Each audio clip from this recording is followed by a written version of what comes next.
How to use OneDrive Personal Vault. If you have been using the OneDrive application and wondering on how to use the Personal Vault on it, don't worry. In this video, I will show you how to do it. So let's get started.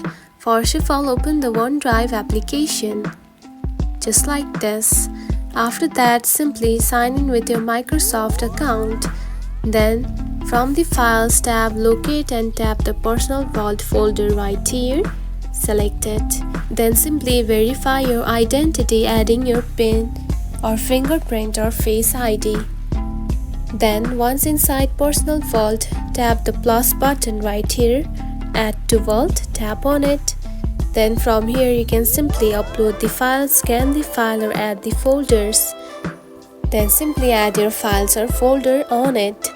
Files stored in Personal Vault are protected with an extra layer of security.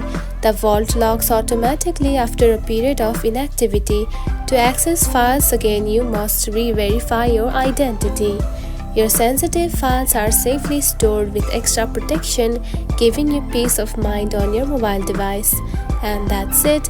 This is how you can use OneDrive Personal Vault. If you found this video helpful, don't forget to like and subscribe for more tips. Thanks for watching.